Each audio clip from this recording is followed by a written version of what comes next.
Good morning, everyone. Welcome to the first hearing of the U.S.-China Economic and Security Review Commission's 2023 annual report cycle. Before we begin, I would like to extend a warm welcome to the Commission's newest member, Commissioner Reva Price. Commissioner Price has many years of experience working in Congress on China-related issues, and we look forward to her many contributions to our work. Thank you all for joining us today. Thank you to our witnesses for sharing your expertise and for the work you've put into your testimonies. I'd also like to thank the Senate Committee on Environment and Public Works for allowing us the use of this hearing room and the Senate recording studio for their assistance in live streaming this event. I also particularly want to express my appreciation for the work of each of our staff members, the Commission staff members. They are essential to this Commission's success, and today in particular I'd like to thank Sierra Janik, Andrew Hartnett, and Jesse Foster for their capable work in putting together this hearing.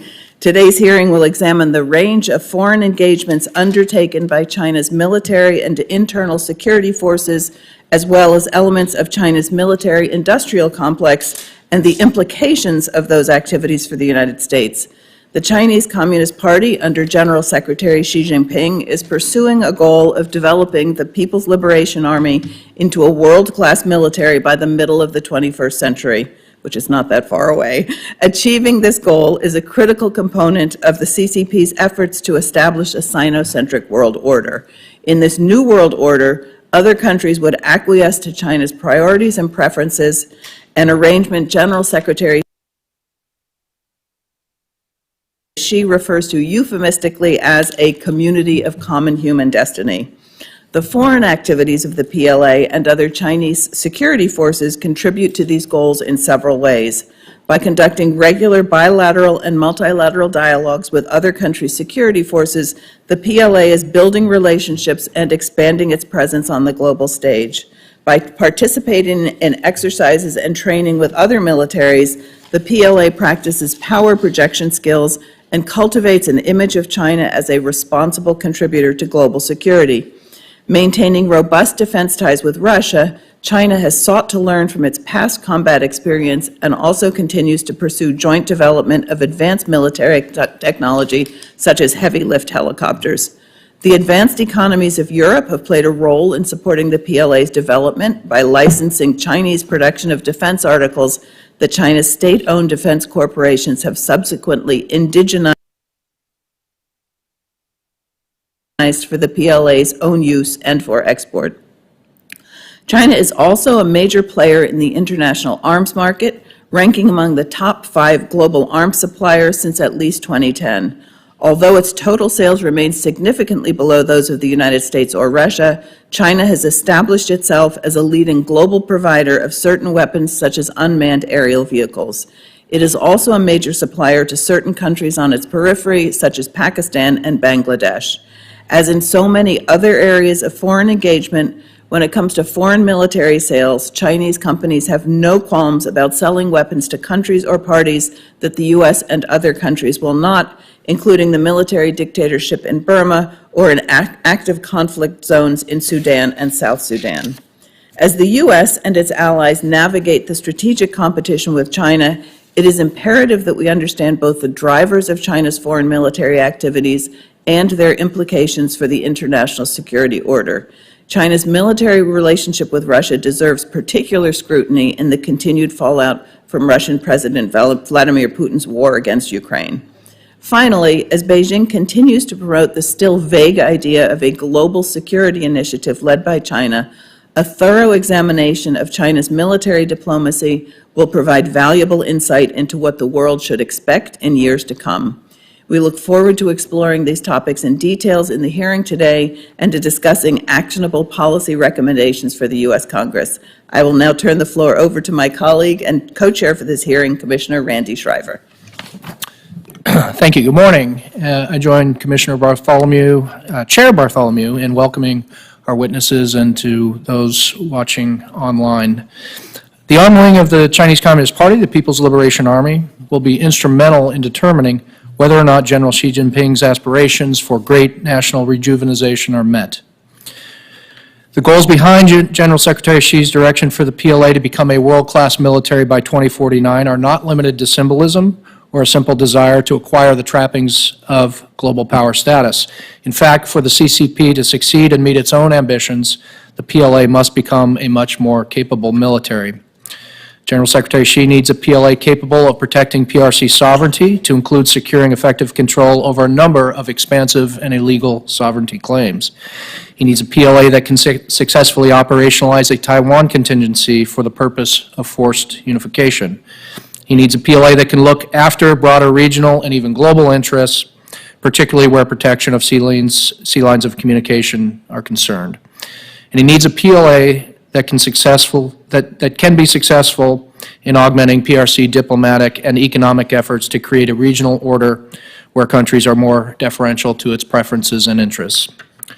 It is increasingly clear that the CCP believes that the PLA must be more active abroad in order to acquire the necessary capabilities and to be better postured to play this role and vision for it. Under the guidance of the CCP and the Central Military Commission, the PLA is engaging in military diplomacy of various kinds, is conducting bilateral and multilateral exercises with greater frequency, is creating foreign bases and access opportunities, is engaging in operational military activities with foreign partners, and is active in promoting foreign military sales. This external agenda is very robust. As these activities expand and evolve, we want to know more about how these activities impact Chinese military modernization, how they promote relationships for China that may alter the geopolitical landscape, and how they impact our allies and partners, and most importantly, how they affect U.S.-China great power competition. So I look forward to hearing from our witnesses and learning from our witnesses on all these matters. Our first panel will examine the concepts and strategy of China's military diplomacy and overseas security diplomacy. We'll start with Dr. Philip Saunders. Dr. Saunders is director of the Center for the Study of Chinese Military Affairs. His testimony will provide an overview of China's military diplomacy. Next, we'll hear from Kristen Gunness, a senior policy researcher at the RAND Corporation. Ms. Gunness will address China's diplomacy through security dialogues and educational exchanges. Finally, we'll hear from Mr. Jordan Link, an independent researcher and former China policy analyst for national security and international policy at the Center for American Progress.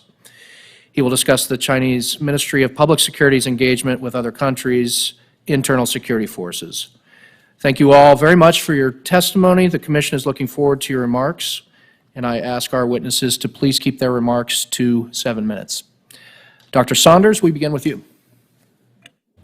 Thanks. It's a great pleasure to be here today to participate in this hearing. My testimony today is going to draw heavily on a database that the National Defense University set up on Chinese military diplomacy. It's based on pioneering work by Ken Allen, but updated by a string of talented research assistants and research interns, including Ms. Melodie, who you'll hear from later today. And I'm going to try to give an overview of the objectives and paint the big picture of what China does.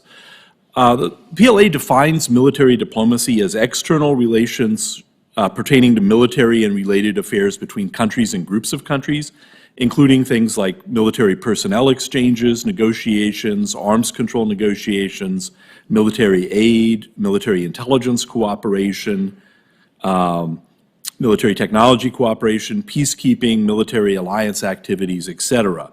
And I think the key point is they conceive of this as a component of China's broader diplomatic efforts, and they stress that military diplomacy must always serve the overall foreign policy of China. I think this is the case. If you look at the big outlines of Chinese foreign policy, the focus is on strategic relations with great powers, countries on the periphery, and engaging the developing world. Those are exactly the priorities for military diplomacy. A couple key points. Best thought of as a means of strengthening bilateral relationships, not as an end in itself. A lot of the activity really isn't very substantive, but it's important in political and relationship terms. And one of the things that it's useful for as an indicator of the overall state of bilateral relations. If things are going good, the military activity will pick up. If there's problems in the relationship, it will slow down. To talk briefly about a couple of the goals, I think it can be divided into strategic and operational goals. Strategic goals including supporting Chinese diplomacy and foreign policy, shaping the security environment. Operational goals include collecting intelligence and learning new skills to support PLA modernization. And the types of things the PLA does include senior level visits, security dialogues, military exercises, both bilateral and multilateral, naval port calls, functional exchanges focused on specific military areas, and also non-traditional security operations, including humanitarian assistance and disaster relief and peacekeeping. If we look at it in the big picture, the bulk of what the PLA does in this realm is high-level meetings. It's senior PLA officers meeting with foreign counterparts. But we do see, starting in about 2009, military exercises and port calls starting to make up a bigger percentage of that activity. And I think I've given you a handout, figure 1, that talks about this a little bit. The numbers in our database show that this peaked in about 2015 and has declined somewhat since. We attribute that to PLA internal reforms, which have had an internal focus. One interesting thing that comes out in the data is it tracks with the 5-year political cycle. When it's a party Congress year, the PLA senior officers are busy politicking at home in Beijing. They have less time to go abroad and meet with foreigners. And then finally, the big impact of COVID-19, the diplomatic engagements just fall off the roof in 2020 and 21. I was asked to speak about priorities. Asia is the highest priority region. Europe is second, and Africa a distant third. And within Asia, Southeast Asia and South Asia are the main subregions. I want to just note that this is a global presence. The PLA has more than 130 military attaché or military representative offices abroad. They're regularly engaged in UN peacekeeping operations, usually about 5 at any given time with about 2,500 troops. They participate periodically in humanitarian assistance and disaster relief, and they've maintained an escort task force, a counter-piracy force in the Gulf of Aden since December 2008, and that all provides access to foreign militaries. I was asked to talk a little bit about the changes. Again, this decline since 2015, I think that's a lot to do with tighter CCP control of the military and a PLA that's focused on reforms. One of the things that stands out is an increased comfort with multilateral settings. PLA used to be very suspicious of this, but it now participates in multilateral meetings organized by ASEAN, the Shanghai Cooperation Organization, the BRICS grouping, the Shangri-La Dialogue, and China has started to host its own groupings such as the Shangshan Forum, the China-Africa Peace and Security Forum, and the China-Latin America Defense Forum. I mentioned the impact of COVID, which was significant. I won't go into detail on the organizations responsible for this, but the key one is the Central Military Commission's Office of International Military Cooperation. The Defense Minister plays a crucial role. He supervises that office. He also sits on the CCP's Central Foreign Affairs Committee, and he is the liaison with the rest of the Chinese government. Because as Commissioner Shriver said, the PLA is a party army. They don't really work for the government. So you need mechanisms like that. The CMC Joint Staff Department, the Chief of General Staff, plays a role in military diplomacy, and they have a deputy who is in charge of intelligence and foreign affairs who's actively also involved. To get to the implications very concisely, this is a new area of U.S.-China strategic competition, most intense in the Indo-Pacific, but also evident in other regions. We're going to see and are seeing the U.S. and China use the tools of military diplomacy to strengthen military ties and increase their influence with third countries. And this is an area just that's going to be part of the competition. They sometimes try to use this to undermine U.S. alliances, I think with not a lot of success. The trend I see is something different. It's U.S. allies and partners that are engaging the PLA as part of a piece of their broader China strategy. And some are doing this very consciously for mostly symbolic political reasons. I personally don't think Washington should get too upset if countries like Australia and Singapore are using symbolic military cooperation with the PLA to offset their much more substantive military competition with us. And so my view is rather than try to stop it, we should focus on limits on it. Limiting the PLA ability to learn from foreign militaries, limiting their ability to learn the things that we teach allies and partners, and trying to restrict their access to ports and bases. And with that, there's more to say, but not more time to say it in, so I'm going to end on time, and I'll save my other points for Q&A. Great, thank you. Ms. Gunness? Co-Chair Bartholomew and Co-Chair Shriver, Commission members and staff, thank you very much for the opportunity to testify at this hearing. For my testimony, I'll address the objectives of China's overseas military diplomacy, how China's approach has evolved given intensifying U.S. strategic competition, ways in which China's military diplomacy activities could potentially challenge U.S. interests, and recommendations for policymakers. China appears to have three primary objectives for overseas military diplomacy. First, China uses military diplomacy to help shape the international environment to be more conducive to Chinese interests. It does this by using military diplomacy to promote certain narratives that are aimed at bolstering China's image overseas and shaping the global perception in China's favor. For example, China frequently frames overseas military engagements as promoting its peaceful rise through supporting international security and contributing to stability. China also uses military diplomacy as a tool to counter anti-China narratives and promote its own vision of global security. For example, the PLA focuses military diplomacy efforts in developing countries that participate in the Belt and Road Initiative to cultivate relations with partners that are willing to join it in pushing back against what it frames as a Western-led system unfair to developing nations. Second, as the U.S.-China competition intensifies, military diplomacy is one of the tools that China is using to gain advantage. The PLA's foreign engagements now play a supporting role in China's broader efforts to build a network of partners that prioritize relations with China over the United States, degrade U.S. influence and partnerships, as well as promote its own agenda. This has resulted in China increasing its security footprint in the Pacific Island states, Latin America, and Africa.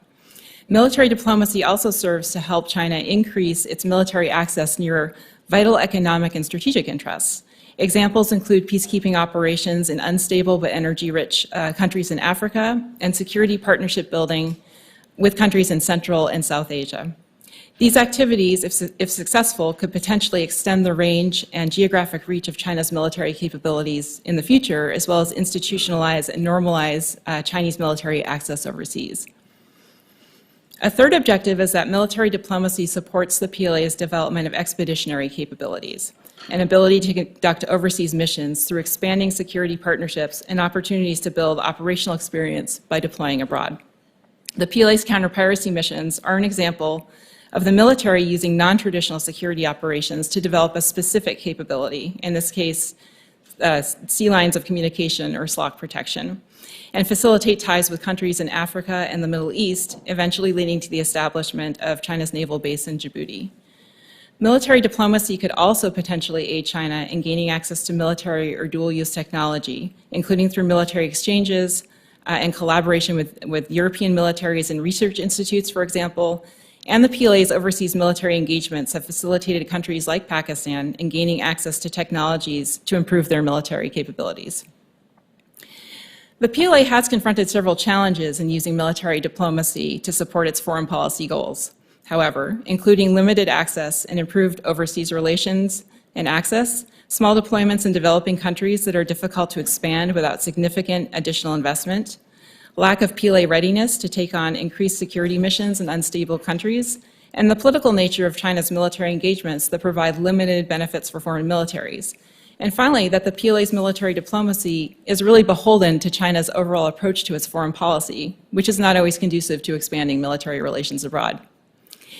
However, Chinese military diplomacy activities do have the potential to challenge U.S. interests through more opportunities for intelligence collection against U.S. allies and partners, the potential establishment of additional overseas bases, which could provide a platform for extended PLA operational reach, and efforts through arms sales, technology transfer, and military training to build a wider range of partners with more military capability that could impact U.S. interests.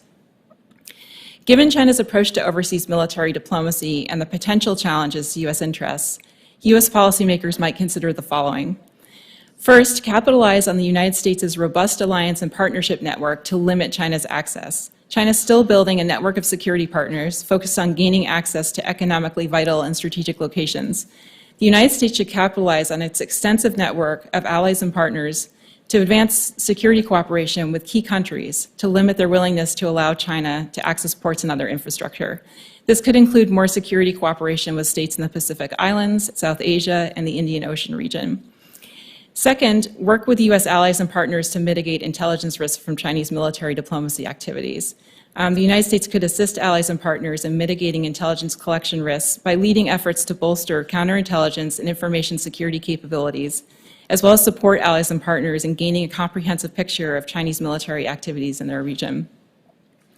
Third, increase awareness on China's overseas military diplomacy, how it supports broader Chinese foreign policy objectives, and the implications for U.S. ally and partner interests. For example, the United States could consider conducting frank discussions with its allies and partners about limiting the opportunities for the PLA to use military diplomacy, including professional military education exchanges, to increase operational capabilities and technical knowledge. Fourth, elevate the public profile of U.S. military engagements. The United States could ensure that its own engagements are visible to allies and partners, as well as to China, and that the benefits of those engagements are clearly articulated. And fifth, consider supporting additional research on China's military diplomacy. Topics could include examining how military diplomacy efforts to expand security relationships are tied to broader Chinese initiatives, such as the Belt and Road Initiative, the Global Development Initiative, the Global Security Initiative, and assessing future trends and assumptions for how the PLA might employ military diplomacy in the context of U.S.-China competition. So I think I'll stop there. Thank you, and I look forward to your questions. Excellent, thank you. Mr. Link. Distinguished co-chairs and commissioners, thank you for allowing me to testify today on the overseas security activities of China's Ministry of Public Security. Under President Xi Jinping, the CCP has significantly expanded the overseas activities of the MPS, increasingly using security cooperation as a tool to expand its influence and shape global security norms. The MPS is typically understood as a domestic-facing institution. Its day-to-day responsibilities include law enforcement and criminal justice work. The institution's priorities also include authoritarian political policing, such as stability maintenance, a euphemism for controlling protests, riots, and other forms of dissent. The MPS is a core part of the CCP's coercive apparatus, serving as one of the party's main tools to maintain political power and social order. The MPS also has an international mandate to organize exchanges and collaborate with international police and security apparatuses. The scope of the MPS's international activities can be divided into three main categories. Number one, unilateral actions, including transnational repression and illegal rendition campaigns. Number two, bilateral engagements, including bilateral meetings, formal agreements, capacity building activities, material assistance, and extraterritorial joint security patrols. And three, multilateral engagement, including the creation of new international institutions and activities within established bodies such as Interpol. The MPS's global efforts pose significant challenges to the United States and other liberal democracies, such as the MPS conducts transnational repression operations such as kidnapping and threatening individuals abroad. It operates under the CCP's own definition of the rule of law and terrorism, which depart from globally established norms, simultaneously eroding the shared recognition of these concepts while creating the pretext for a wide-ranging authority to act abroad. And finally, MPS norm-breaking behaviors may also encourage other authoritarian regimes to act in similar ways. In terms of unilateral actions, the MPS plays a key role in the CCP's ongoing global campaign of transnational repression, most notably through rendition campaigns called Operation Fox Hunt and Operation Skynet. Operation Fox Hunt was launched in 2014 and is an initiative to locate and extradite alleged Chinese fugitives who have fled overseas. President Xi and the CCP have also used these campaigns to purge political rivals, silence critics, and eliminate perceived foreign intelligence risks. Substantial evidence confirms that Operation Fox Hunt missions have been conducted on U.S. soil, where agents have surveilled, harassed, and coerced U.S. citizens. In terms of bilateral and multilateral engagement, MPS interactions with foreign counterparts serve to forge stronger relationships with peer security institutions, building the MPS's reputation as a credible security partner. Of 114 identified bilateral exchanges, over half of which have occurred under President Xi's tenure. Over 60% of these took place with Asian governments, about half of whom border China. Counterterrorism was the most frequently discussed topic in identified bilateral exchanges, aligning with the MPS's role as the PRC's leading organization on counterterrorism matters. Other commonly discussed topics during these meetings include transnational crime, counter-drug efforts, law enforcement cooperation and capacity building, and border security. Topics such as maintaining stability and managing protests and riots were mentioned in at least 41 different bilateral meetings with officials from 18 different countries. The MPS has signed at least 51 agreements with 31 different partner governments between 1995 and 2020. These agreements have the potential for negative downstream effects related to human rights. For example, in June 2017, the Egyptian government announced the signing of a cooperation agreement between the MPS and Egypt's Ministry of Interior to address the spread of terrorism and extremist ideology. Weeks later, Egypt detained more than 200 Uyghurs residing in Egypt, a step some suspect came in response to a call from Beijing. The MPS also provides capacity building opportunities such as training sessions to partner security institutions across the globe. Of the 77 sessions identified, Asian governments received the most training sessions at about 40%. African governments received the next largest share at 35%. The MPS has trained police from 10 different countries on stability maintenance topics. Increasingly, the MPS has offered training on cyber and technology topics, including electronic data forensics, network attack and defense technology, and artificial intelligence. From 2006 to 2021, the MPS provided material assistance to 22 different countries on 39 different occasions. These donations range from computers, police equipment, and investigative technologies to the construction of facilities for partner security institutions and the provision of COVID-19 related PPE. The MPS has also conducted bilateral joint patrols with police officers in Croatia, Italy, and Serbia between 2016 and 2019. According to Chinese news sources, these patrols are intended to protect Chinese tourists and overseas Chinese citizens during the height of tourist season. In terms of the MPS's multilateral engagement, in 2015, the MPS created an international institution to forge stronger relationships abroad called the Lianrengang Forum. This forum convenes police and security sector officials from 30 to 40 countries annually, most recently in 2020. Participants in this forum range from liberal democracies to authoritarian regimes. The MPS has hosted a police equipment expo alongside this forum to offer business opportunities to domestic security firms, featuring products like video surveillance, image processing, drones, facial recognition systems, smart transport and smart city technologies, armored vehicles, and weapons. The MPS also engages within existing multilateral institutions such as Interpol. While Interpol is forbidden under Article 3 of its constitution from undertaking any intervention or activities of a political, military, religious, or racial character, Beijing and the MPS have reportedly violated Interpol's rules by pursuing political dissidents via the Red Notice system, subverting the true criminal investigative purposes of the institution. Moving to policy recommendations, the core objective to addressing the MPS's increasing malign role in China's foreign policy toolkit should be to counter and deter the MPS's willingness and ability to conduct activities abroad that break local and international law, undermine international norms on security sector governance, and endanger civilians. At the same time, the U.S. must address the fact that in certain circumstances, the MPS is meeting public security demands from countries that share the PRC's authoritarian values. To protect the U.S.'s interests, the U.S. Congress should counter transnational repression occurring in the U.S. by crafting new legislation to deter such activities while focusing on helping individuals that are targeted by the institution. And then second, building a knowledge base of MPS activity through increased monitoring of and reporting on the MPS, sharing that information with other governments, and pressing for increased transparency of partner governments' engagement with the MPS. A first step should include mandating a regular congressional report on the MPS's activities. Thank you. Thank you. 3 excellent statements, very rich.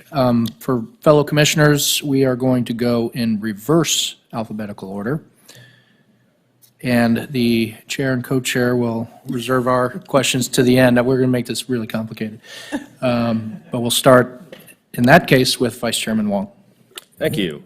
Well, thanks for your testimonies and your written submissions. I'll start with, is it Dr. Gunness or Professor? Okay. Ms. Gunness, I noticed at the end of your written testimony, you mentioned in further areas of study or for development, you mentioned the Global Security Initiative. Now that concept that Xi Jinping put out, I mean, at least to me, is very amorphous. I'm not really quite sure what it means. And could you or maybe talk a little bit of how you see military diplomacy fitting into that concept, I mean, even if preliminarily, given that it is an amorphous concept?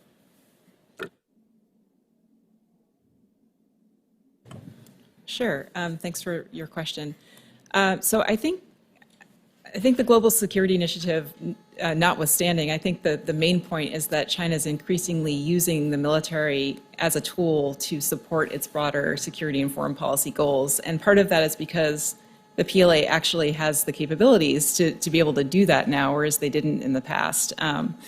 But the other part of it is I think that is the intent of military diplomacy, and that's to, as I was saying in my testimony, to gain access, to build relations, to build a network of partners that will feed into China's economic goals and foreign policy goals. So I think, the Global Security Initiative is kind of amorphous. It's hard, maybe Dr. Saunders can explain it better, but I think at this point, there aren't a lot of details right now in the public domain anyway about it. But the broader point is that the military diplomacy will continue to feed into that and support some of those broader foreign policy goals. Anything to add, Mr. Saunders? Not a lot specifically, but just to note that this is a pattern that you see sometimes in China. The leadership will endorse an amorphous concept. Everybody in the bureaucracy tries to figure out, how can we shape this? How can we put our stuff inside it? And I think the PLA is one of the actors trying to do that. That, okay, we have all these capabilities, we have all these things we want to do. How do we peg it to a concept like Global Security Initiative that Xi Jinping has endorsed? And then we get more resources and bureaucratic credit for doing so. So I don't have a lot to say specifically because I think it's still very much a work in progress. So we don't quite know, and perhaps they don't quite know how it all fits. Second, reading some of your recommendations from all of you, you talk about limiting the negative effects on U.S. interests from expanded cooperation, expanded exercises, weapon sales, training. It strikes me, and tell me if this is wrong, that, look, in the long term, as China expands its presence and basing and relationships across the world, yes, there's this threat of Chinese power projection. I don't think they have the capabilities or the strength of relationships yet to do that globally.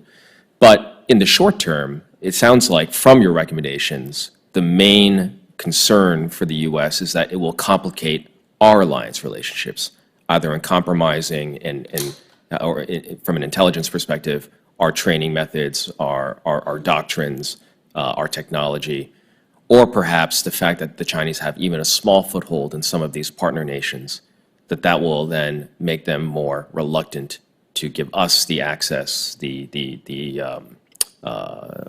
operational maneuverability, whatever terms you want to use, in those areas. Is that correct? So short term, it complicates our alliance structure. Long term is power projection from the Chinese? Yeah, I think that's right. So, if you take something like the Pacific Islands, for example, where China has worked on building influence in a variety of areas. It's not just security cooperation, but also economically. They've worked on building influence. That's an area where the U.S. has not, until recently, focused a lot of our security engagement, as well as foreign policy efforts on that area. So I think that is, they look for areas like that where they can sort of gain advantage, where the U.S. maybe isn't paying as much attention, but also where there are strategic locations that they might be able to take advantage of. And so I think it's sort of a two-part thing.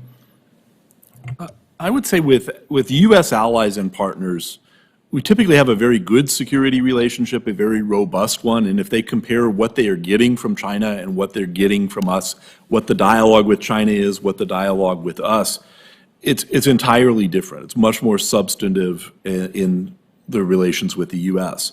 And so for our allies and partners, if they're doing things with China, it's usually because they want to learn about China or they want to manage their relationship with China. And the help they need is to kind of raise the game, know how the PLA operates, know how to protect yourself, know how to protect the things we taught you. For developing countries, they are looking for any kind of training and assistance they can get from all comers. So it's a very different dynamic there. Thank you. Commissioner Price, welcome.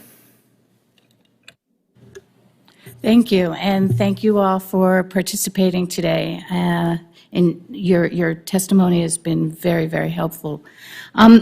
First question, and I think to Ms. Gunness and Mr. Saunders, following up on what Commissioner Wong just asked, how, in your opinion, should U.S. policymakers weigh the costs and benefits of engagement with China's security forces?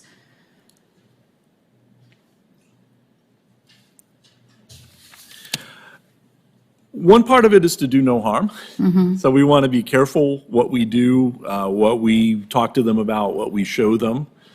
And I think generally in my experience, I've been with the Department of Defense, personal views, but since 2004, I have seen a pretty careful effort to vet what we do and to exercise positive control over it.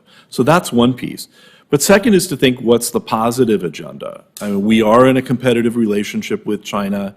It would be good to have better crisis management and crisis communications mechanisms to deal with the problems that come up. It would be better to have an understanding of how the PLA thinks, how they're thinking about the world, what are their threat perceptions. These engagements provide a window on that, and you have to be disciplined, you have to be prepared, but if you know the right questions to ask and ask in a disciplined way, you can learn a lot from engaging the PLA. Part of our job is to do research on that. We've done a number of books, including on the PLA's reforms, and I can say that our ability to meet with them, to talk with them, to understand why they're doing what they're doing, offered a lot of really, really valuable insights. So part of it is being, very disciplined and very focused, very prepared for your engagements, know what you want to learn, know what you want to ask, know what you want to protect, and do so in a really disciplined way. So I think that kind of preparation, some things we just know we don't want to talk to them, we don't want to help them modernize their military, improve their joint operations capabilities. And just an anecdote, I talked to a senior PLA general who was directly involved in doing this, and he said, we would like to do exercises with you on traditional security things. We want to learn from you, but you won't do it with us, so we have no choice but to go to the Russians. We really want to learn from you, but you're not going to let us do that. So, I would just add that I agree with everything Dr. Saunders said. But I would just add that there's the political aspect of these interactions is important too, especially for countries in the region that want to be seen as bolstering relations with China in certain ways. They are part and parcel of other engagements that countries in the region have with China. So I think not necessarily asking them to curtail those engagements, but more about education about the objectives that China's pursuing, and again, about military diplomacy activities that might be harmful to their interests or U.S. interests is the way to. Thank you. And Mr. Link, your presentation, your focus on the Ministry of Public Security's activities, very, very interesting and helpful. Have you observed any recent efforts by the U.S. or our allies to better assess the MPS's overseas presence and potentially respond to their activities with overseas police stations, et cetera? It's very much part of your recommendations, so I don't know where that. So I guess that we've seen the FBI and other folk, within our own intelligence community, have press conferences and things like that about drawing light to the Operation Fox Hunt and transnational repression and things of that nature. But in terms of the other types of engagements, no, not really. But also, that's not like my specific research focus here. So I might have missed it, but I don't think that I've seen it. Okay, thank you. Those are my questions for now. Commissioner Mann. Thank you. I want to ask all the witnesses, but I think I'm going to start with Philip Saunders, a broad question, which is what makes the PLA's military diplomacy different from ours, other than the fairly significant point of the government or regime they represent and the ones they work with and their competition with us? I mean, is there something, draw out for me what makes the nature of their diplomacy different? Philip Saunders testified the types of things the PLA does, and they sounded like, in many cases, like what we do: high-level diplomacy, disaster relief, port calls, and so on. So I ask this open-ended: is there something different, or is it very much like what we do?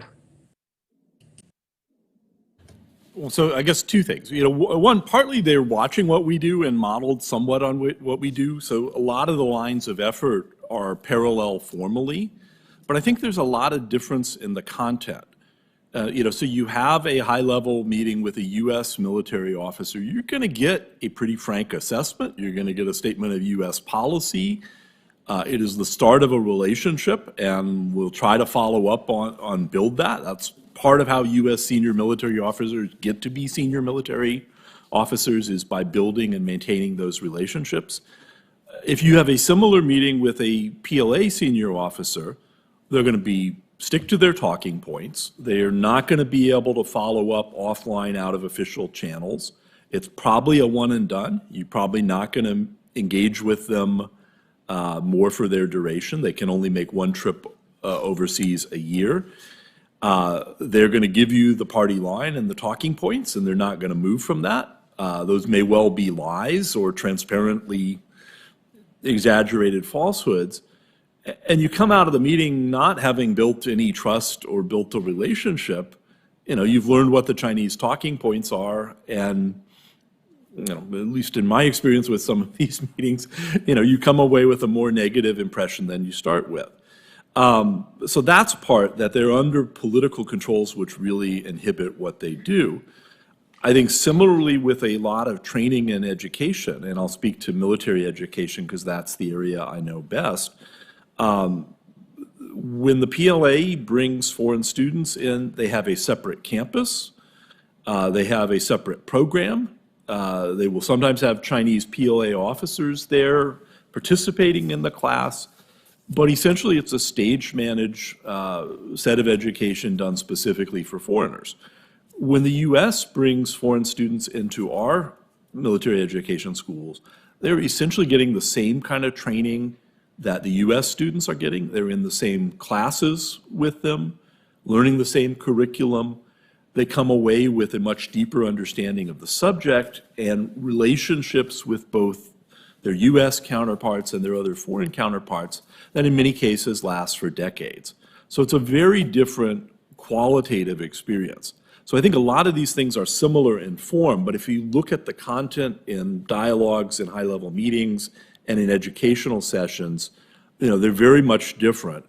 And I think the U.S. in general is much more focused on building partner capacity and interoperability than the PLA is. Yeah, just to piggyback on those comments, I think the breadth of U.S. security engagement and cooperation is quite different from the PLAs. And this is partly a question of capabilities, that they haven't had the capabilities to do some of these things until relatively recently. But I think it's also, to Dr. Saunders' point, a question of different intent. So the political nature of the exchanges really limits benefits to foreign militaries, such as augmenting capabilities and interoperability. There are anecdotes of militaries of certain countries saying, well, yeah, we're happy to have the PLA come and train us or help us with our training, but honestly, we don't always think they're all that great compared to other countries' training. So I mean, there are, you can find anecdotes like that. So that I think speaks to the more limited nature of PLA cooperation and also the political aspect of the cooperation, which is quite different from the U.S. military. If I could Thank you. one quick point. There's a group of foreign students who've been trained by the PLA and been trained by the U.S. And that's an opportunity to talk to them and get their views on, what are the strengths and weaknesses of how the U.S. does it, what are the strengths and weaknesses of how China does it. And many, many people have been through both of those courses.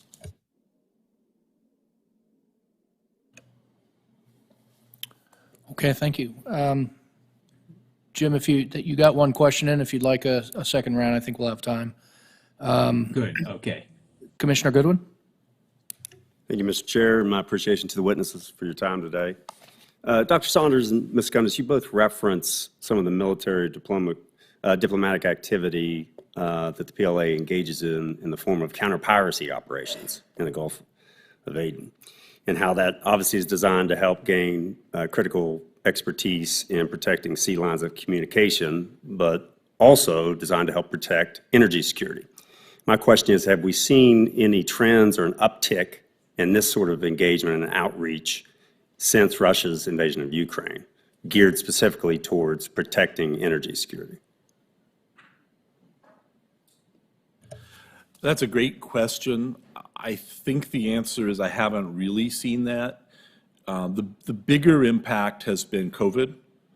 Because what used to happen is the PLA would send 2 or 3 ships out to Gulf of Aden for about 4 months. They would refuel from Djibouti. And then on the way back, they would make 4 or 5 port calls and do various engagements with foreign militaries on the way back. And that serves some of the purposes Ms. Gunness talked about in terms of building ties. What's happened in the COVID environment is they made the last of those port calls in March of 2000. Now they finish their deployment and they sail straight home. So they're not doing those kinds of things. Even when they're doing resupply, they're doing it from Djibouti. And I saw the video on this. Essentially, they were loading food in China, shrink wrapping it, putting it on a Costco freighter, sailing it to Djibouti, offloading it in Djibouti directly to the PLA ships. So very little interaction with the host government or not. So I think COVID has really curtailed a lot of that in their ability to do some of these military engagements for the purpose of protecting energy security. They're still getting the operational experience in terms of crews and commanders out there doing operational things, which is part of the benefit from them. But I think COVID's really kind of knocked them off that game. Yeah, I would just add that some of the non-traditional security operations like peacekeeping also that the PLA has done is sort of, again, meant to support China in building relationships to diversify its energy resources, sources of supply. So while that's not exactly what you're talking about, I do think it is kind of, again, the intent of some of these military diplomacy activities and non-traditional security operations is to really build relations with countries where China can diversify energy supply, because that's something they've been very concerned about for a long time now. Thank you. Mr. Link had a question about the red notices, which in and of themselves are not arrest warrants, but they're just requests to detain individuals pending extradition based upon an order or a warrant issued in the requesting country. My question is, what is the extent of Interpol's review of these requests, including for compliance with all the requirements, but most notably Article 3 of their own Constitution? Yeah. Thank you for the question. From my research, it sounds like the review process is underfunded within Interpol, that there's just so many requests that go through that they don't have like the proper screening mechanisms or enough people to do the proper screening mechanisms. And so that's why oftentimes they just kind of go through. And that's why we're kind of in the situation that we're in now. Well, that may answer my next question, which is there any publicly available data on the number of red notices that are requested by country, the extent of the review, whether they're granted or denied or rejected based upon noncompliance? Yeah, and so that's another issue, that Interpol is kind of non-transparent. And so I think that there's like the total number of red notices. I don't know if it's broken down by year, but I also don't think that it's broken down by country, publicly at least. In your written testimony, you reference the fact that the NPSs face few consequences for arguably violating the spirit of this red notice and Article 3 with these red notice requests. Are there any formal mechanisms in place in the red notice process for imposing consequences for abuse of that system or filing what I would refer to as frivolous requests? I don't know off the top of my head, but I don't think so, but yeah. Thank you. Thank you, Mr. Chair. Commissioner Friedberg. Thank you very much, and thanks to all of our witnesses. I'd like to start with Dr. Saunders. You made an observation about U.S.-China military interaction that began to decline in 2015. What was the reason for that? Was this primarily at the PRAC's instigation or at ours? Melodie Ha will talk to that in more detail in her testimony. But concisely, it's intensified U.S.-China competition. I think a lot of the decline is on the U.S. side, being more careful and disciplined in screening what kind of activities we want to go forward. And then there's the extraneous factor that the PLA reforms kicked in at the end of 2015, and they were very internally focused in all the things they needed to do to put those reforms in place, and just generally had less time for military diplomacy. So part of that deals specifically with the U.S., part of it is a more general phenomenon. Do we have any insight into how the PLA views the utility of these contacts with the United States? I think they view them as a useful means of presenting their talking points, of learning what U.S. thinking is and what the United States is up to. As I mentioned, they hope to use this military relationship to support their modernization and improve their combat capability. And I think we've been pretty disciplined in trying to make sure they don't have opportunities to do that. There is a prestige part of it. Dealing directly with the U.S., the most powerful country in the world, makes China look good. And then sometimes they have particular pieces of business that they want to get done. They want to press the U.S. to limit its reconnaissance operations. They want to warn the U.S. against doing things with Taiwan. And at times, they've been willing to pursue specific kinds of cooperation, such as the rules of engagement for air and maritime encounters, when they find that in their interest. In that case, they were told to do it by Xi Jinping, according to several Chinese sources that I've talked to.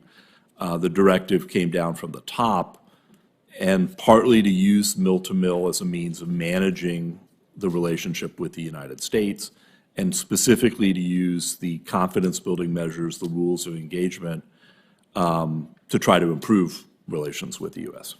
Okay, thank you very much. Ms. Gunness, I'd like to ask you to speculate. I know this isn't quite fair, but with all of the factors that you describe, if you had to guess, looking ahead, say 5 or 10 years, what would you expect the overall shape and intensity of Chinese overseas engagement to look like? What are the next steps, do you think, in this outward projection of PLA power? Yeah, that's a great question. I think it speaks to the broader question of the type of military that China wants to build. And clearly they want to build a military with global projection, power projection of some sort.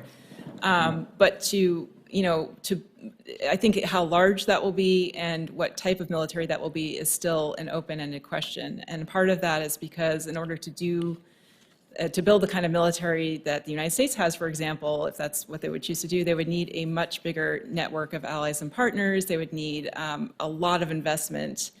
And the main strategic direction of the military right now is still regional. It's Taiwan and the regional conflicts in the periphery, as Dr. Saunders noted. So I do think, with all that said, I do think that China will continue to have to expand its overseas military diplomacy with the intent of building relationships along the Belt and Road, to build partnerships with those countries, both for economic interests but also to gain access. I do think they will probably continue to expand security footprints in some of the areas that they already have a small security footprint in. Those areas might be Latin America, for example, where they have the Strategic Support Force operates as a space station right now. So I think we will see a lot more of that. I think we will see the Navy in particular, doing more port calls, going out and about more.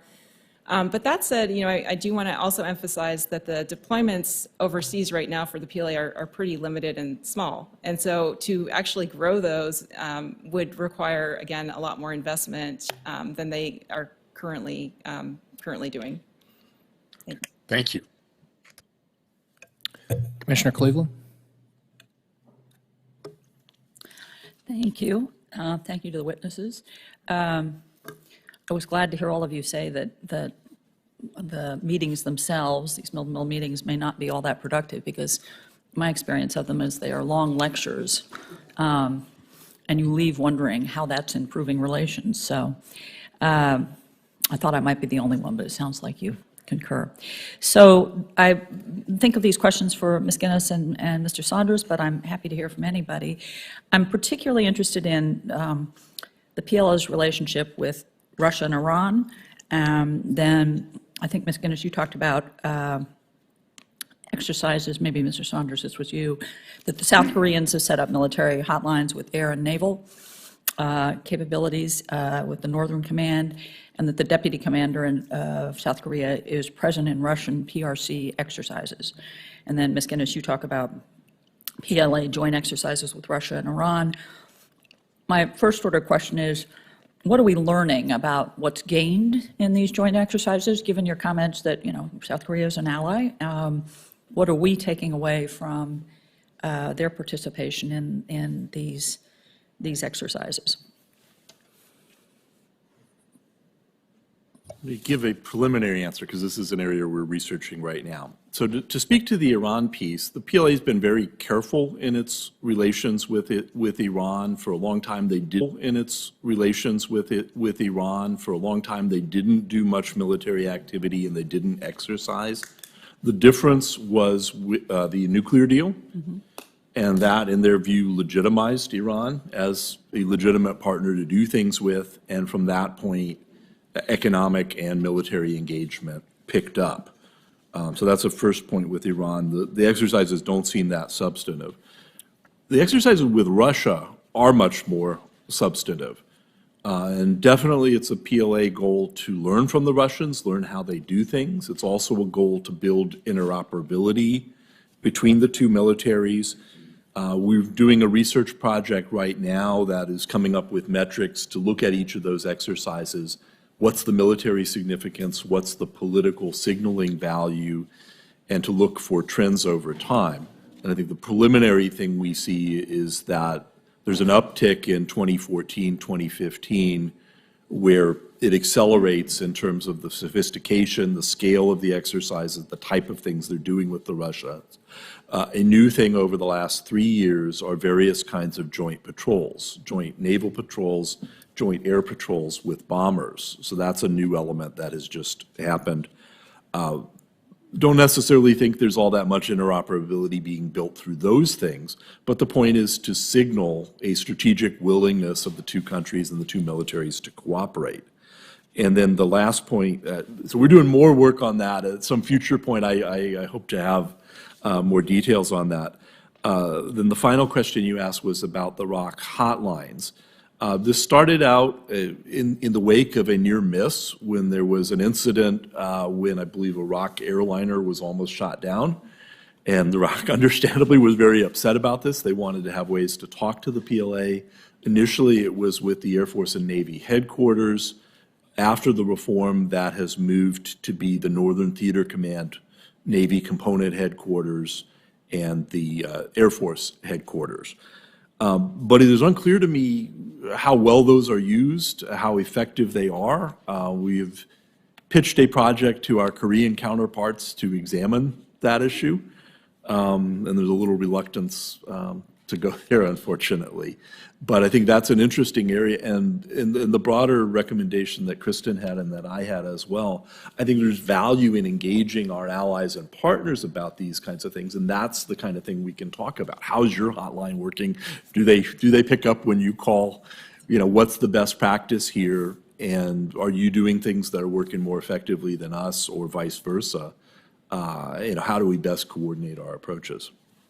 Ms. Gunness, if you could sort of build on that in the context of your testimony about the exercises that involve NATO and Europe and PLA, and I think you noted that it assisted the PLA in their operational learning.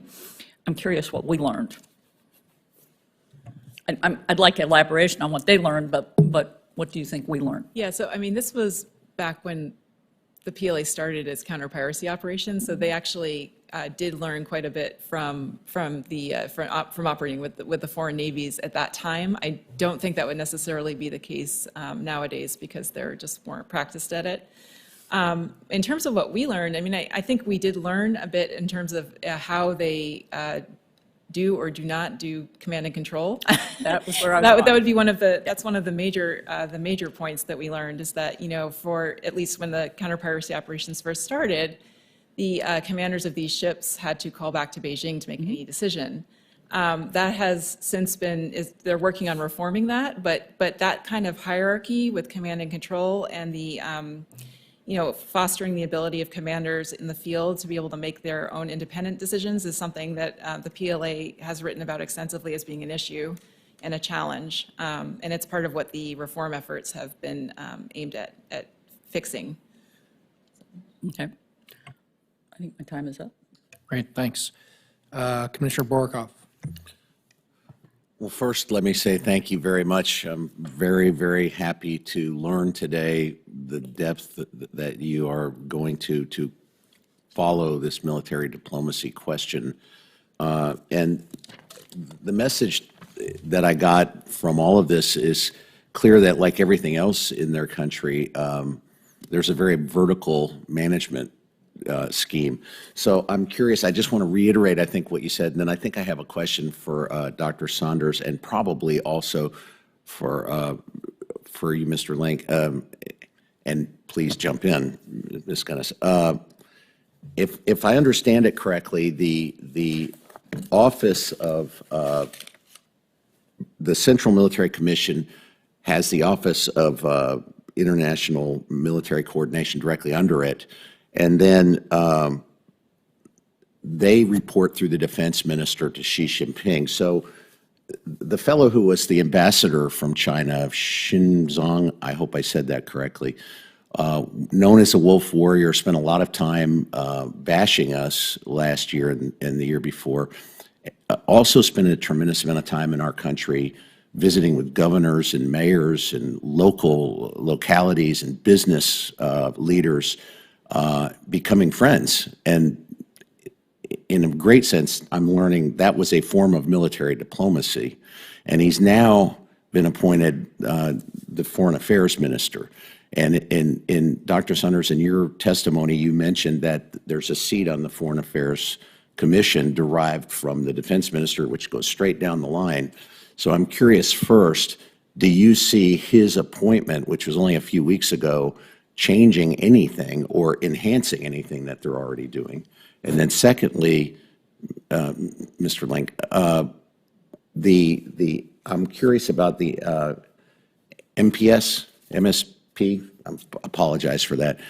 Do they report up to the same structure, and do they eventually also have a seat at the Foreign Affairs Commission? Is there a central plan there, and do you see any change because of the change in the Foreign Affairs Commission?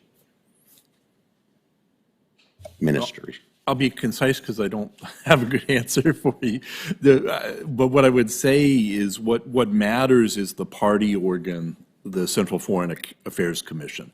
That's the decision makers. The foreign minister has a voice in that, is a member of that, participates in those discussions, and then he goes out to execute what the commission decides.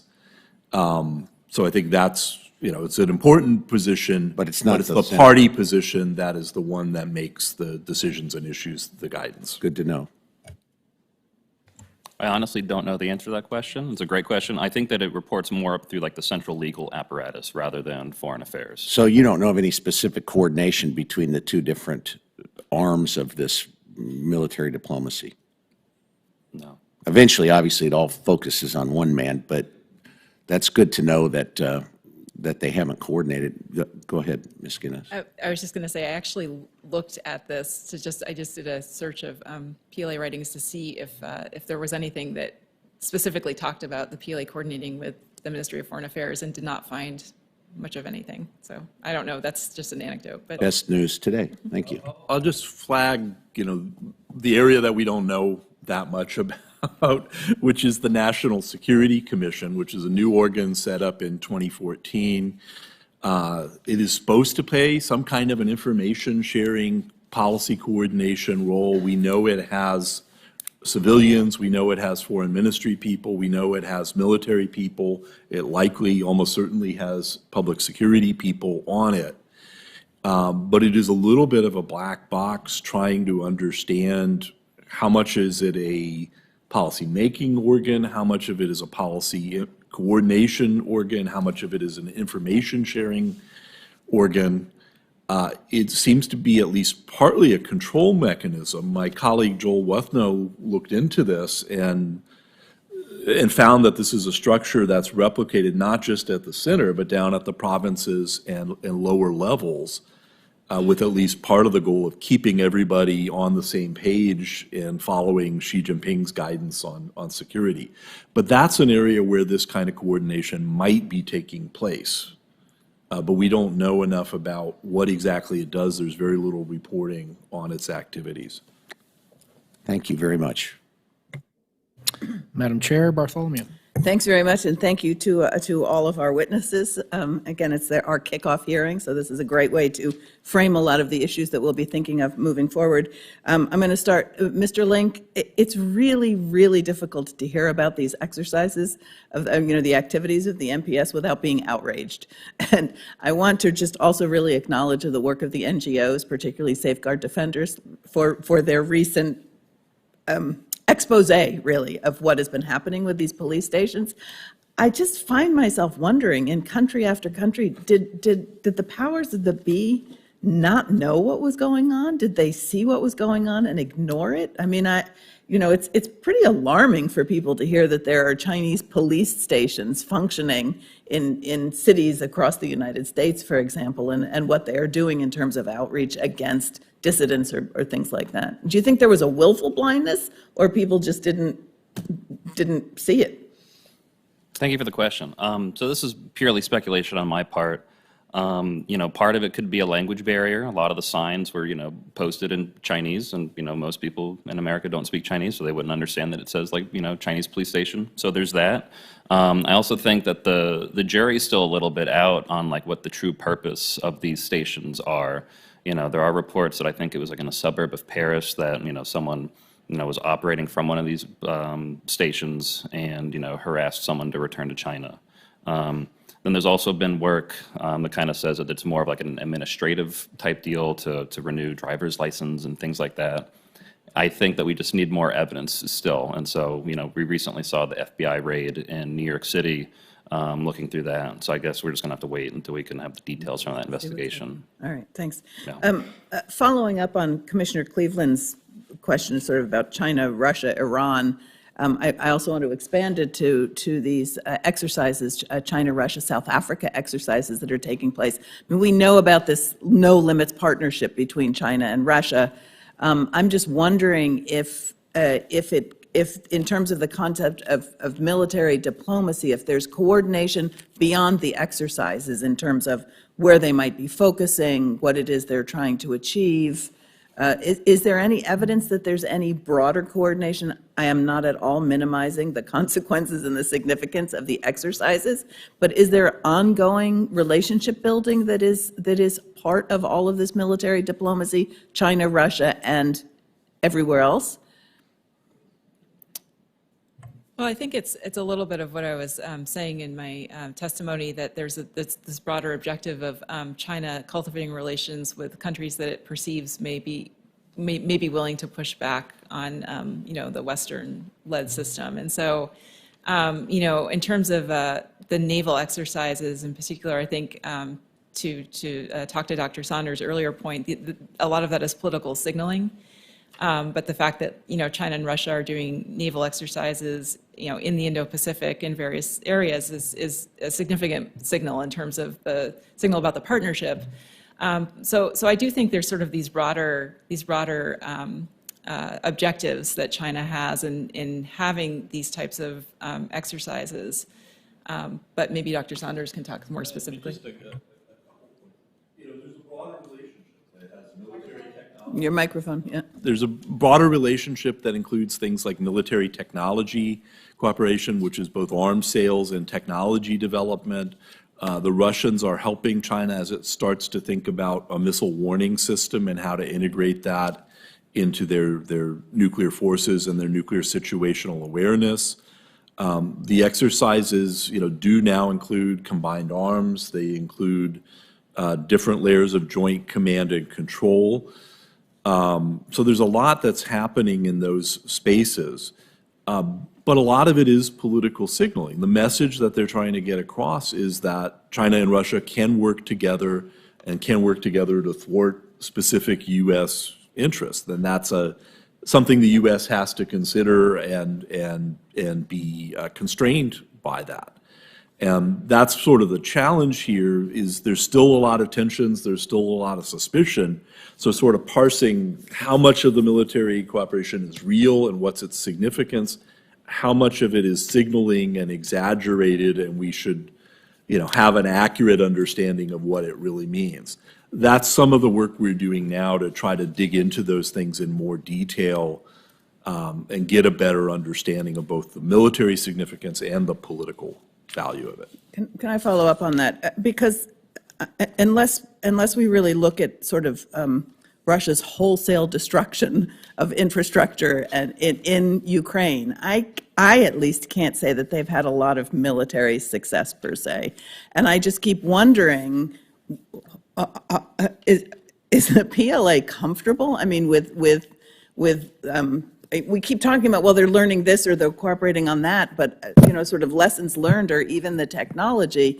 I just read this morning that there are tanks from Russian tanks from 1944 that are in Laos, that Laos is now sending back to Russia for use. I mean, educate me about what is it that they are actually learning from this cooperation. I understand the signaling, right? I understand the authoritarianism versus democracy and all of that, but just in terms of what are they actually getting out of this education-wise?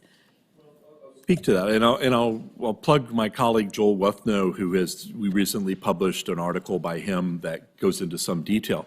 But I think they looked at the Russians as being an advanced military in terms of combined arms operations, command and control, how they use intelligence and get it out to the field. And so a military that was more advanced in a lot of these areas, both at a technical level, but also knowing how to put the pieces together to make it work. That was a partial model for the PLA reforms, going to a brigade structure. That was influenced by the U.S. military, influenced by the Russian military as well. So they sort of thought the Russians had figured a lot of this stuff out. They studied what they did and then adapted it to their purposes. With Ukraine, they are finding a lot of the weaknesses and problems in this model when you actually try to make it work. And you learn from that as well, what not to do. I think some of the lessons are that you can get really bogged down in an operation, and it's really hard to get momentum picked up again. And that may affect how the PLA thinks about an issue like Taiwan. Historically, they want to have very tight operations security and keep what they're going to do a surprise. But if you can't execute what you're going to do, you run into even bigger problems. So I suspect that's a lesson they've taken away is you've got to practice, you've got to know you can do what you plan to do. And maybe it's more important to practice it and be confident that you can execute it rather than so much keep it from the eyes of U.S. intelligence or Taiwan intelligence. So they're learning a lot from the mistakes the Russians are making. Yeah, I would just add to that a lot of the ground force exercises that were conducted before Ukraine was partly because the PLA wanted to hear about operational experience from Russians coming back from Syria, for example, and other operations where they had obviously more success. So I think that is that up until Ukraine, that was one of the reasons for the joint exercises in terms of what they would learn, because the PLA has not, the deployments they've made are very small so far. So, thank you. Great. Well, I have a question for our PLA watchers and a question for our MPS watcher. The first question, and maybe Dr. Saunders first and Ms. Gunness, I think we can learn a lot about what the Chinese are up to if we understand organization and people involved. And just anecdotally, it seems to me a lot of their military diplomacy, particularly with the U.S., has been conducted by military intelligence professionals and political warfare professionals. In fact, even in some of our dialogue where we were hoping for operational cooperation, like safety on the high seas, we'd get the intel collectors and the political warfare specialists. So with the recent reorganization with the OIMC and maybe what you've observed of late, does that remain the case that this is very sort of intel heavy when they engage in military diplomacy?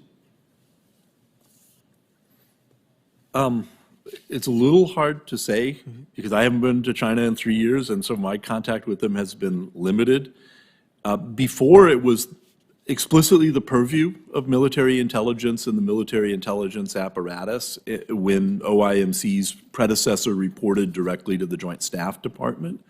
Now it is a little more of its own thing, but there is a flow of people from the Joint Staff Department intelligence side who are coming into the OIMC right now. And there's a little bit of a struggle, I think, between Ministry of Defense that has formal control, the Joint Staff Department, which lost control and would like to have some of its own people there watching it. So I think some of that is coming back, and then some of those people were intelligence people before, and they're still intelligence people today. But I will note, I'm going to make a quick plug for U.S.-China mill-to-mill. One of the interesting things we did is we hosted PLA students. And these were not all intel people or foreign affairs specialists. These were their corps commanders. These were their senior colonels who were in operational units. And that was one of the few contacts we ever get with the operational side of the PLA. And we were careful what we talked to them about, but we learned a lot from a little bit of exposure to the people. And those really are the future leaders of the PLA. The intel guys are not going to be running the military. So I'll just note that that's one side benefit of mill-to-mill is we got to interact with the operational people and take their temperature a little bit, which was a useful thing to do. Yeah, I think you'll always have a certain element of intel professionals and political warfare, certainly, in any interaction. But I think in terms of China's expansion of non-traditional security operations and its ability to deploy more often with more capability overseas, I think we'll probably find hopefully more robust interactions with some of the operators rather than just having it be a political endeavor. Thank you. I think it is an important thing to continue to watch. I mean, who shows up will tell us a lot about what they're up to and what they're doing. Mr. Link, part of our mission, actually our core mission is to advise Congress. You described some things that are pretty outrageous in terms of Chinese activities on our soil.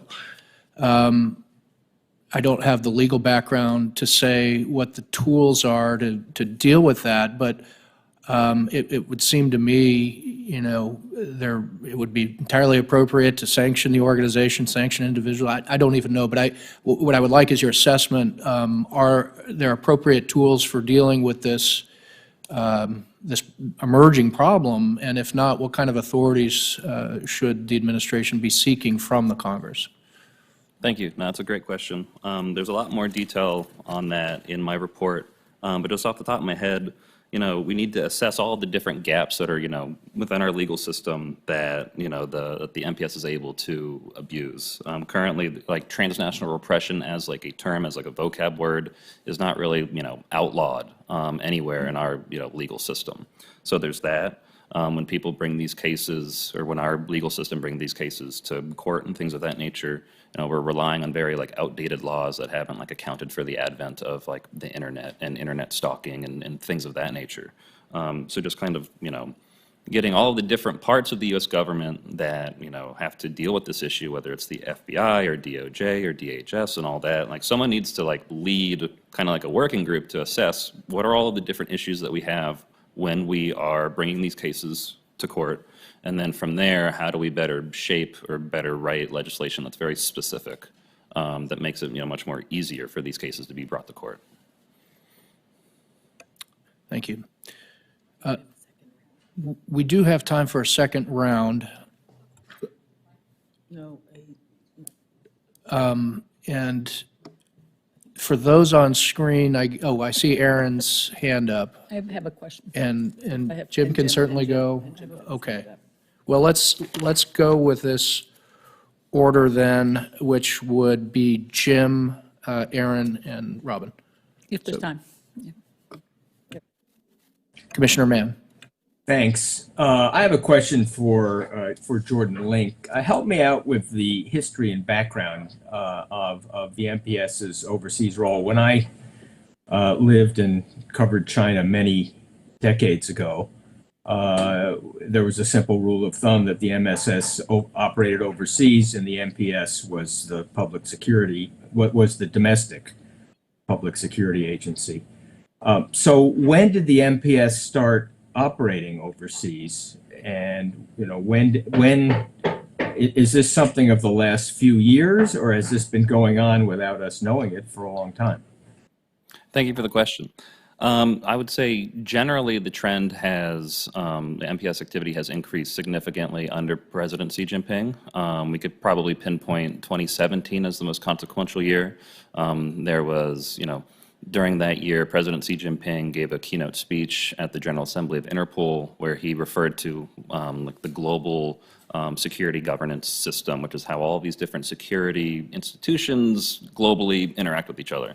And he was very clear with his displeasure with the current system, calling for it to be reformed and altered and, you know, things of that nature. And then also that same year, there was an internal meeting of, you know, top public security officials where they were pretty much given the marching orders to, you know, grasp the new characteristics of public security cooperation abroad and be more active abroad and things like that. So, you know, the database that I've built, you know, pretty much, you know, shows that, you know, kind of 2017 is one of the key years. I guess I would also point to 2014 as another important year, because that's when Operation Fox Hunt was, you know, formally initiated. However, I think the first data point in my database goes back to 1995. And I wouldn't be surprised if there's other things that I've missed, obviously, so probably even before that. But Can I ask what happened in 1995? that's a good question. I would have to look at it. It's either a bilateral meeting or a formal agreement that was signed with some foreign country. I can get back to you, though. Okay, and just one other question. You spoke of their overseas, their liaison with foreign governments. Does the Justice Department, and at least as far as I know, the criminal division had regular visits to and discussions with the Chinese government. Is that still going on? I don't know off the top of my head. Thank you. Commissioner Friedberg? Yes, I also had a question for Mr. Link. Would it be fair to say that what China is currently doing or has begun to do is to export its model and its techniques for what they refer to as stability maintenance to like-minded countries? I think that it's definitely a push and a pull factor. There's, you know, several high-level quotes from Chinese officials about, you know, wanting to, you know, be more active abroad in police training and training police with Chinese characteristics and things of that nature. But at the same time, you know, other governments, other countries have to, you know, accept this training and want this training. So it's kind of it's both export and import. Okay. You refer at several points to China's dissatisfaction. You say Beijing's discontent with the current liberal democratic order. And later you say that they're trying to put forward an alternative global governance vision. Could you say more about what you think it is that they have in mind? And in particular, do they really believe that they can transform these global norms as they exist now, or erode the prevailing norms to the extent that they're a reflection of liberal democratic concepts? Are they trying to erode that globally, or are they trying to carve out a kind of partial subsystem of the larger international system that will be made up of states that accept their views about, in particular, about stability maintenance? Mm-hmm. I think it's more about trying to create an international, you know, system that is, you know, more amenable and more safer for the CCP to exist within. And so that's why we see things, like the comprehensive national security concept kind of, being pushed abroad through the Global Security Initiative. It's kind of like the foreign policy, extension of, this own domestic understanding of, political security and things like that. So I think it really just comes back to it's like a part of a strategy to maintain political power at all costs. Okay, thank you very much. Commissioner Cleveland? Thank you. I'm interested in, we've talked about prestige and carving out, as Dr. Friedberg just noted, carving out a space for the CCP to strengthen its position. But I'm curious how economic interests tie into all of this. And Commissioner Bartholomew mentioned the exercises with South Africa, which I see is very much related to mineral interests. I wonder if you could identify partnerships or exercises where there are no economic interests, whether it's ports, minerals, or energy. Because it seems to me much of the military diplomacy is fused with or twinned with these economic objectives. And we haven't talked about that yet. And the follow-on question is, if China's economy doesn't recover, what does it mean for how expansive these undertakings might continue to be?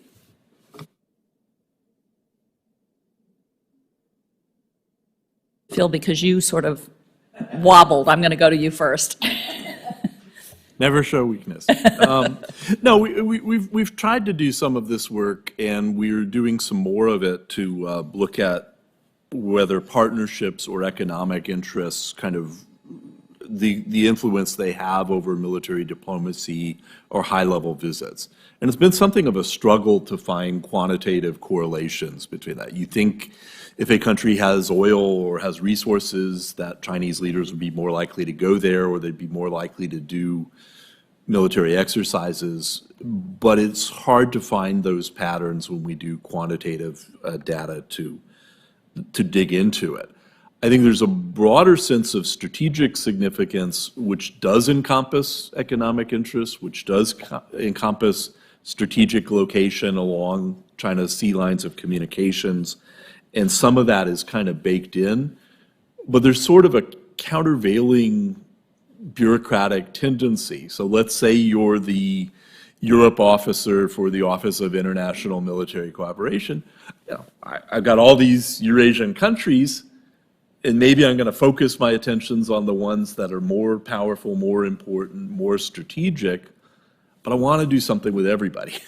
So I think there are things where that happen just to sort of fill out the dance card, as it were, that don't necessarily have a lot of economic significance or strategic significance. And that may be why when we do these quantitative approaches trying to get at it, we struggle to find statistically significant relationships, because some of it is just that bureaucratic incentive.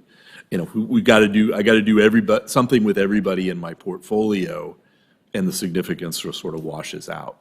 Have you done any analysis, and Ms. Gunness, I'm interested in your answer, done any analysis that identifies the critical inputs that China has identified they need for indigenous innovation and manufacturing, like lithium or cobalt or oil, and then charted, mapped those critical inputs with the development of ports and mill-to-mill, these military relationships? Because I think, for me, anecdotally, it's evident whether you look at Sudan, South Africa, Turkey, there's Kazakhstan, there is a pattern to building out the military because there is an economic interest at stake.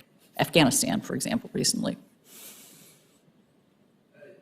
Yes, and that is, but again, in the quantitative studies, it doesn't really come through. Where it comes through, for example, is UN peacekeeping, where China is participating in the Sudan and South Sudan missions, and they tried to govern the South Sudan one in ways that it would protect Chinese oil investments there, and the UN pushed back and didn't let them do what they want.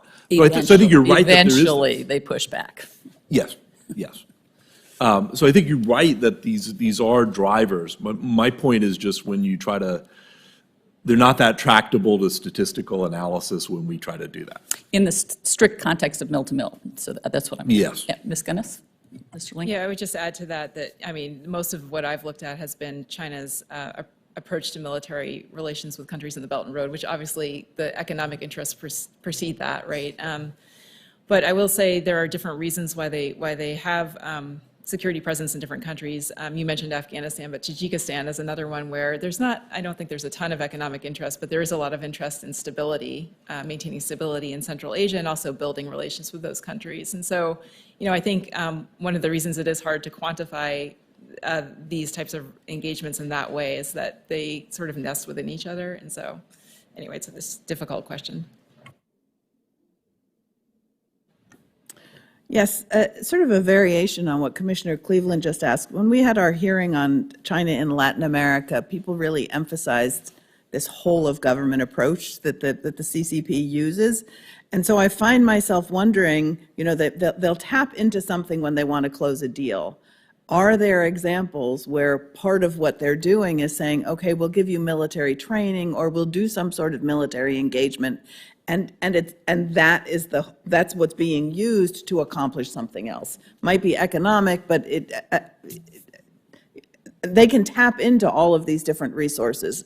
And I'm presuming that military engagement or military training exercises something like that as one of the tools that they can use. But are there examples where that's happening?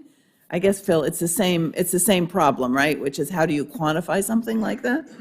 I think what we see is if let's say they're doing a strategic partnership with something. In the process of negotiating, you think about all the things you can do. You're going to have this partnership agreement. You're going to have a joint statement saying all the great things we're going to do. And the military security cooperation, military diplomacy is one of those lines of effort. And in supporting overall Chinese diplomacy, I'm sure the OIMC says, yes, this country is a priority for China, and what can we do in our lane to support that? But I'm pressed to find, sort of specific quid pro quos. We will, there are things you can point to where they agree to take more students in Chinese military academies or do specific things like that. But it doesn't seem to be a big enough payoff, to make the whole thing go. It seems to be a little piece of a broader line of effort to improve the relationship with a country. Not usually that I can think of the critical one that turns a no into a yes. It's more like It's part of the package. Yeah, it's part of the package, and they want something to be in that space, but it doesn't seem to be the critical part of the package. Yeah, I mean, I think a good example of this is China's approach to relations with African countries. And I think that's where, you see that, where it's sort of this building block approach of, economic interests, foreign policy interests, and then the security, now they're bolstering security cooperation with a number of African nations. So but again, it is sort of something that isn't purely military to get other access. It's all nested within each other. Thank you. Commissioner Wessel? Thank you all. I want to ask, and maybe Mr. Link, I'll let you ask you to start, but there's been a lot of discussion lately, or for several years now, about technology, surveillance, etc., as both an enabling and disabling technology. Can you help me as it relates to overseas surveillance, et cetera, how that might be integrated into the strategies we're talking about here? I guess that I would speak to that mostly from the, capacity building perspective, that there have been, times that the MPS has trained other countries in surveillance techniques. So I guess it's, again, it gets to that export or import issue. It's clear that the MPS is willing to offer up these abilities, and it's also clear that other countries, want them. So it's a. But is it also a projection opportunity? Is it, there's been a lot of concern about not only, of course, enabling, let's say, a Mideast country to do surveillance, but is there sharing of that surveillance data or illicit access to it that's been discussed that might be enabling Chinese capabilities? I don't know. Okay. Any of the other witnesses? I've done a little research on the export of Chinese surveillance technology, and I would just say that, China, along with those sort of quote unquote stability operations that it, or whatever, I can't remember the term. Stability maintenance. Thank you, stability maintenance, that the Chinese are providing, the leaders of certain governments with the ability to then broadly surveil their populations, and that feeds into it, into the narrative, and also into the actual practice of it. Thank you. Commissioner Wong? Sorry, I thought there was someone ahead of me. Mr. Lang, thanks for your testimony. Just, I want to press you a little bit on your recommendation that there are gaps here legally, and maybe I should read more closely some of the papers of the colleagues that you cite. But just thinking about this, I kind of see here that a not even that creative prosecutor can find ways to get at this, whether it's violation of terms of visas for these MPS officers who are here, to the extent they're doing kind of, you can twist it into propaganda work. There's FARA violations at a municipal or state level. I mean, if they're extorting people for threats to their family, if it's surveillance data breaches. I mean, there are laws in the books. It seems to me that if a prosecutor wanted to go after this, they could. But put that aside, well, that's the first question, whether there truly are legal gaps. The second question is, should this really be a legal matter? Or is this, should we treat this, the better way to get at this in a more clean fashion is treat it as a CI and intelligence matter, and we deal with intelligence operations in the US that we don't like by expelling, PNGing, other methods that we use, and elevating it to be a political matter, that we have to bring this up in political dialogue at multiple levels, even up to the highest level, rather than try to pick at this, minutely through law enforcement. So I guess are there really legal gaps? That's question number one. And number two, is that really the best way to get at this? Should it be more CI and political? Gotcha. Can I just add to that? I think that's really important, that the way we treated the Soviets in terms of where they were allowed to travel, how close they could get to military bases, but emphasizing your CI approach. Thank you for the questions. I'll start with the second one first, where it seems like we need a more holistic approach and kind of doing both concurrently at the same time, given the number of cases of Operation Foxhunt that we've seen in the U.S. I think that would make sense. In terms of the legal gaps, from my research process, speaking to some of the folk that are involved in actually charging these people and things like that, they were the ones that told me that there are legal gaps. And I think a lot of other research indicates like the issues behind not having transnational repression be like outlawed as like a like a term of art or whatever, that would probably just help a lot in these situations. Thank you. I think we have 3 minutes. I have a question, but I don't think it would lend itself to quick answers. So maybe if you'd be willing, I can follow up for the record. So with that, we'll close our first panel. Thank you very much again to our witnesses. We'll be back at 11:20. And we will be back at 11:20.